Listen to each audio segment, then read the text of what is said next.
Yo, uh, so you know that whole thing about being back and back for good. Yeah, I think you can tell I wasn't back for good. My computer is still glitching. Every time I find a new way to fix it, there's a new problem. So, what I've been doing is just crying basically. No, not really, but I just been chilling, just trying to figure out how to fix it, and I figured out how to fix it a while ago, but then the laziness hit. But during this laziness, I saw the app Soul Knight on my phone, and I was like, yo, I still have to restart this, don't I? And I checked if there were any new special weapons, and I saw, oh, okay. You know what? Maybe I'll do an updated version of all the special weapons. So here we are today for the updated version of all the special weapons, which is today is what, June 12th, 2019. So if there's more, just know this is an old video, because on the other videos like, oh, where's this, where's that, and it kind of annoys me, but we won't talk about that. So we're gonna get started in like a couple of seconds. Stay tuned for an announcement at the end if you subscribe to me, because I gotta talk about the channel at the end. Alright, so we're gonna be doing this in the order that they are showed in the seller. So first one is Caliburn. Caliburn is an okay weapon. It's just basically a normal sword, but if you hold it down, it shoots out a huge blast that counts as like a actual sword hit, so it can bounce back bullets or block them. The blast does decent damage too, but like I don't really mess with it because it takes a really long time to charge, and it's just a sword that does like 10 damage on a normal hit. So the longer you charge it, the more damage you do with the actual sword hit. But if you're going to use it as a normal sword, it will cost you 0 energy, and the shockwave does 20 damage. So it's a pretty good room clearer, but I wouldn't use it to kill any bosses. By the way, at the end of this, I will be doing a personal ranking of all the special weapons based off of not only how cool they are, but like how effective they are, if you get what I mean. You get Caliburn from a vending machine, the shop, or a wishing well. Next up on the list is the shield, the pay-to-win special weapon, if you would like to call it. I'm also aware that they're not called special weapons, they're called legendary weapons, but I'm too far deep into it. I've already made 3 videos calling them special weapons. Might as well call them a special weapon again. But I'll put the title as legendary weapons just for you people who keep yelling at me in the comments. They're called legendary weapons. The shield can only be obtained through having the paladin and him showing up during like your run in the dungeon. When you talk to him, he'll give you the shield, and the shield basically protects you from all bullets, but anything like lasers or melee attacks, it will not block, or status effects, so it just blocks bullets. It's alright, but as you can see, I'm having a lot of fun on the Alchemist, just shielding and throwing my potions. Up next is we all know I love this weapon. This weapon is actually one of my favorites. One Punch. One Punch, as you can guess since it's named after One Punch Man, kills anything in one punch. Well, not really one punch. The later game bosses will take like not all the way till they die, but it basically one-shots them, because if you don't have anything else to kill them, then that's just on you, because they'll be left with like a sliver of HP. One Punch can be found by the pay-to-win way. Again, the pay-to-win way is you give a werewolf 5 coins when you see him, like in the dungeon. If you have him unlocked, he'll be in the dungeon, and then you can give him 5 coins for gambling purposes, which I still don't understand, but you know what, he can do him, if he chooses to gamble, he can gamble. Anyways, you give him 5 coins, and then he has a chance to give you 1 punch. I think I got a picture of this. I'll throw it up on the screen right now. Or from a vending machine, or wishing well, or the shop. I didn't even know about the werewolf thing until people started telling me about it in the comments. So I guess that's one thing I can respect out of the comment section. So thank you. Alright, now just watch Zulan just get bodied, eliminated from this. Oh my god. I love this weapon, man. I just love it. On to some of the lamer special weapons. Snow Ape's Longbow. The Snow Ape's Longbow is dropped from the Snow Ape when you defeat him. This is just your average bow, but when it gets a critical hit, it sends out ice spikes all over the map. And if you charge it all the way, you're guaranteed to get a critical hit, I think, because I would just charge it up all the way, and as you can see, I just keep spiking them. I mean, it's cool, but I don't think it's really that interesting, you know. I'm looking for more exciting stuff. Up next, a weapon that my opinion has changed on a good amount: the Crystal Crab's Katana. The Crystal Crab's Katana has a chance to drop. When you defeat the Crystal Crab. This is just basically your average katana. It only does 8 damage, but on critical hit, it brings up crystal spikes from the ground. Its attack speed is alright. I guess it's a good room clearer, but I don't really care about it again. The last weapon from the 3 snow bosses is the Snowman's Eagle. You're going to have to excuse this clip's all like zoominess. This is from that same video I did a while back where I showed off the Snowman Eagle aggravated trunk. So yeah, it's kind of messed up because it's recorded on an iPad and it won't fill up the whole screen. Anyways, this weapon has a chance to drop after defeating the Snowman boss.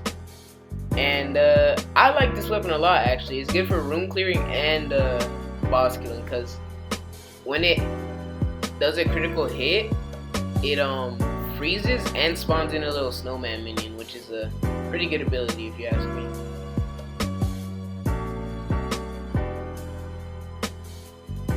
Now moving on to the poison area, we have a well-designed weapon, but other weapons just do what it does better.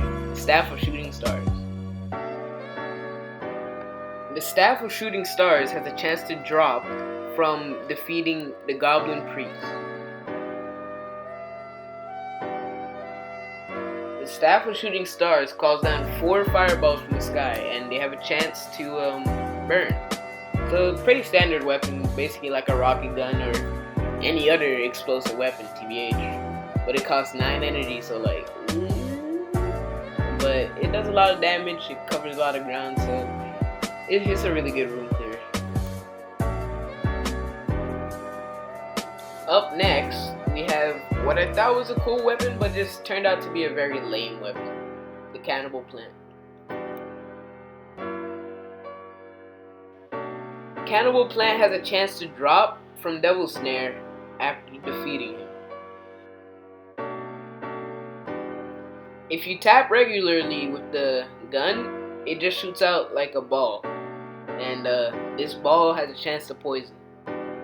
But if you hold it down, the gun turns into a shotgun.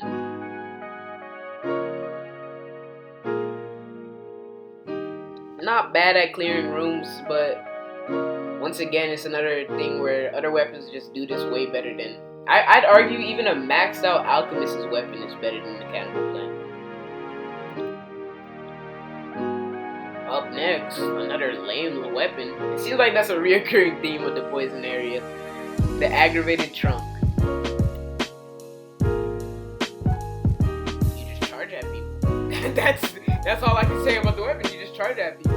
It has a chance to drop from the Trent boss. And yeah, you just charge at people. I mean, it's not bad. Like, I'd say this is better than the last two weapons. Like, this is fun. This is okay. But you just charge at people. That's it. That's the gimmick. You just charge at people. Why do this when you can just have an elite war mount and just do the same thing, but have a lot more HP and just, you don't take actual HP? But no, I'm rambling again. We're gonna move on. We're gonna move on. Up next, we have one of the better special weapons. Now we're in the good stuff. Now everything from here on out is pretty good. The Bomber.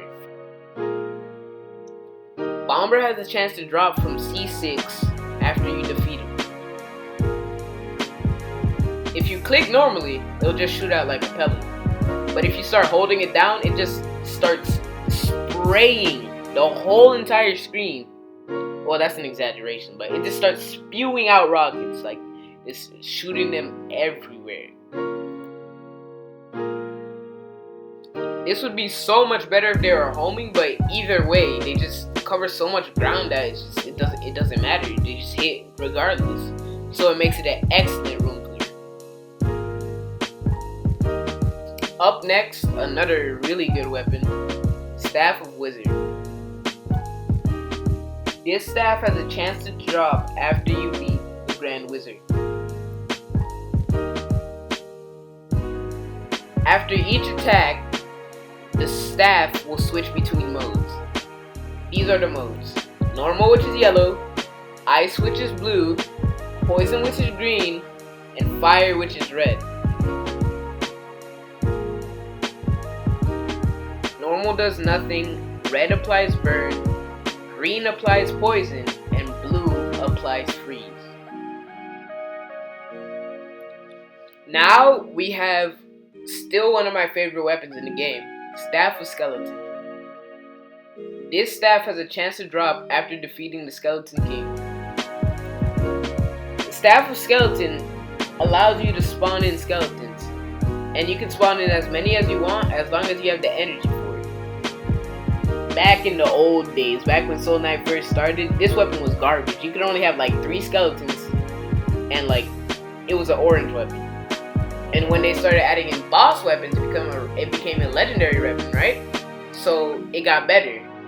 It got so good that they had to increase the mana cost from 4 to 5. So like, you can tell how good this weapon is. Next up, we have a more modest weapon of the second floor, the Grand Knight Sword. This sword has a chance to drop after defeating the Grand Knight. So basically, this weapon does a 3-hit combo. And yeah, that's it. I like the way that it's melee but ranged, because if they're close to you, it'll do a lot more damage than if they were far away from you, right? But like, it still does decent damage if they're far away from you. It's a really good room clearer. That's all I had to say about it. Pretty good compared to some of these other ones on the first floor. So yeah, pretty good weapon. Next up, Extra Crown. Don't ask me why I said it like that, cause I don't even know. This weapon has a chance to drop from the Phantom King when you defeat him. This weapon is like the shield, where it does no damage but applies an effect to your character directly. And what the effect is invisibility. You basically become untargetable. Like, I mean, you can still get hit, but enemies cannot see you until you attack or use your ability. I can see this working real well with the Druid, for example, because you can just go in invis and then have the dogs do whatever you want. Next up, we have a questionable choice of a special weapon, the Emperor's New Gun. The Emperor's New Gun has a chance to drop from the Headless Horseman guy, you know, the boss on the Halloween floor, other than Phantom King. It's just a shotgun that shoots fast. Literally, that's it. I tried changing modes with it. I tried, like, holding it down to see what happens, but it's literally just a shotgun that shoots fast. I mean, it looks pretty cool, but it's just a shotgun that shoots fast. And it costs 5 energy, which is absurd. by the way, but whatever, it's a legendary weapon. I don't script these videos, by the way, so like, if I make a lot of mistakes, that's why, and if I stutter and stuff, because like, I'm just going off the top of my head. Up next, we have a little bit more of an interesting weapon, Dragon Bros Sniper Rifle. Dragon Bros Sniper Rifle can be found in vending machines, wishing wells, or in the shop. The Dragon Bros Sniper Rifle has two modes, just like the Cannibal Plant, but this time you have to toggle it by double clicking the shoot button. The default mode is a gun that shoots raw fire as if it was like a alchemist bottle, and the second mode is a laser that has a chance to burn. Both modes have a chance to shoot out 3 seeking bullets that burn on crit. Up next, another interesting concept but pretty lame weapon, the floating gun. You can get the floating gun from vending machines, wishing wells, or the shop. So basically, it's just a regular gun if you use it normally. But if you have it as like your secondary weapon, it becomes a follower that shoots out like shotgun bullets. If you remember from part 1 of the series, I really didn't like this gun. I still don't, but there's a worse gun, which we'll get onto later. Up next, another floating gun, the floating laser. You can get the floating laser from the shop, a wishing well, or a vending machine. So this is basically just like the floating gun, but instead of shooting out shotgun bullets, it just shoots out a laser. Don't pay attention to the gun I'm using right now, because that's a gun that's going to come in later on the list, and that gun is pretty cool. On to a pretty good weapon, Varcolin's assault rifle. Varcolin's assault rifle can be found in the vending machine, wishing well, or the shop. This gun has 2 modes, an assault rifle and a sniper. Like the Dragon Bros gun, you have to toggle these modes with double clicking the attack button. The assault rifle mode basically is a 0-cost gas blaster, and the sniper mode is basically just a sniper that poisons and does a good amount of damage. Now, I don't know if you can hear that phone in the background, but that's my house phone.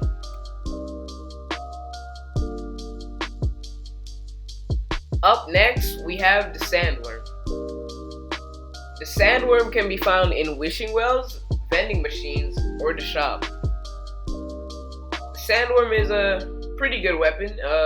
It shoots out an earthquake, and that earthquake does a lot of damage. It also is combinable with shotguns, shoot more bullets. So that's it for the non-craftable special weapons. Sorry, legendary weapons. And let's move on to the craftable ones. This first one is what I consider to be the new worst legendary weapon, the money gun. This gun is a disgrace to legendary weapons, but I'ma still explain what it does regardless. This gun, instead of consuming mana, it consumes coins, because it's the money gun, right? It has 3 modes, which I think happen at random. I forget, but I'm pretty sure they happen at random. The first one is 1 coin, which shoots out a couple of coins as its effect. It just shoots out a couple of coins in like a straight line. The second mode is 2 coins, or sometimes it glitches and it's still 1 coin, but it basically shoots out a shotgun of coins. The last mode is 3 coins, which shoots out a big like rocket coin that explodes. This blueprint is gonna cost you a hefty amount of gems, and for a weapon like this, I just don't think it's worth it, because unless you get it later in the game, you don't really have the coins to just spend on a gun. The last legendary weapon. The grand finale, for now at least. The fantastic gun. So I have gotten this gun in the shop after unlocking it, so I think as long as you have them unlocked, you can find them in shops, maybe Wishing Wells, but I don't know. But this gun is crazy. So it shoots out a random bullet from the entire game. Now I don't think it's every bullet, but there's a set couple of bullets it shoots out, and it's just the perfect room clearer and the perfect boss killer. This is my new favorite legendary weapon. Like the first part of this series, I'm gonna show you guys a bonus clip of the fantastic gun beating up, I think it's Zulan? Yeah, it's Zulan. And we're gonna end the video there. I did say I'd make a tier list, but I realized how long this video got. So the tier list and the channel update would be 2 different videos, because I don't want this video to be any longer than 21 minutes.